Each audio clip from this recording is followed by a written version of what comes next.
Okay, so this is part 2 of the rest of the book of The Big One That Got Away, because Rachel interrupted me and I paused it, and then instead of hitting the pause button again to start it, I hit the stop button. So I had to start a new video for the second part. So this is part 2. They're in the rowboat. They're just switching their lures to catch bass instead of trout. So, are you going to fish for bass too? I asked again. You bet, Dad said. And so saying, he finished winding, reeling, Dad says, in my line, and then he put what looked like a little fish on it. He handed the pole, rod, Dad says, to me and told me to cast off the right, starboard, Dad says, side of the boat. So I cast my line out and slowly started reeling it in while Dad got his rod, out. I noticed he was putting a very odd looking thing on his line. It was flashy and feathery and yellow. What is that, Dad? A Bassmaster. Huh? A Bassmaster. Well, which is it? I demanded. I don't really know, but it does catch bass. Oh, sorry. It was. I said the word wrong. What's that, Dad? A Bassmaster. Huh? A Bass Buster. Well, which is it? I demanded. I don't really know, but it does catch bass, Dad returned.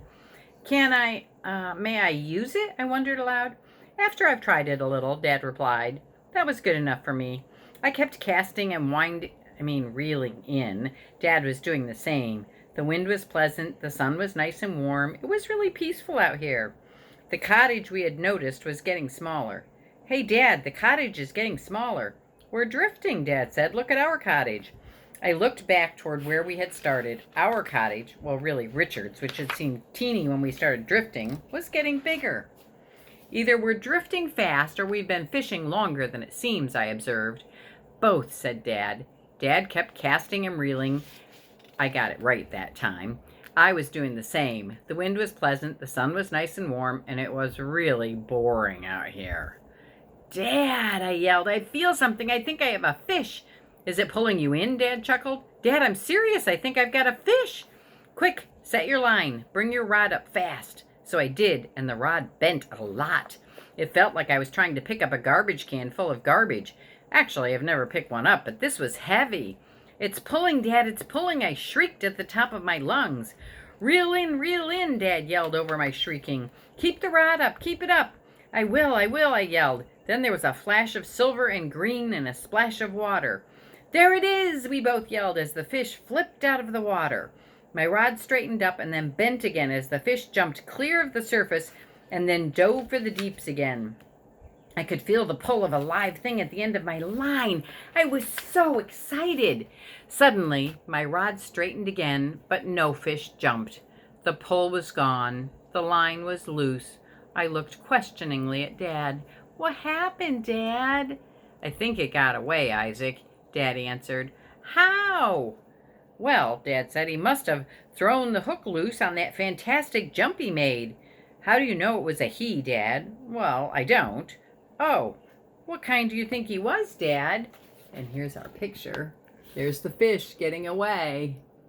And there's Dad, Isaac looking sad, and Dad. Aw. It was definitely a bass, said Dad. Really? Yeah. Do you think he was very big? I asked hopefully. Did you see how much your rod bent? Dad asked as an answer. Yes, I replied. He was big, Daddy assured me. He was a big one, I said. Dad nodded. But he got away, I said. Again, Dad nodded.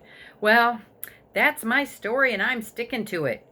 He was the big one that got away. And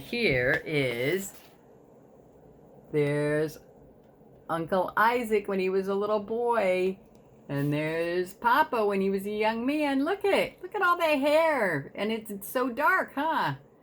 That's what he looked like a long time ago. Let's see what it says.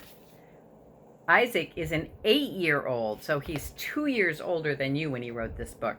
Scholar of life who lives way up on the West Hill Road. That's where Papa lives now.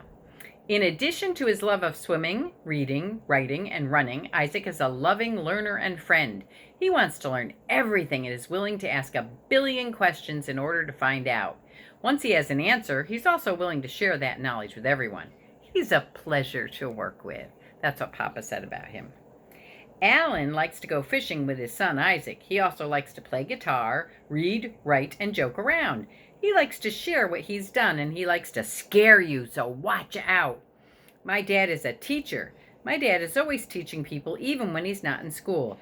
He taught me in this story, too. And that's the end.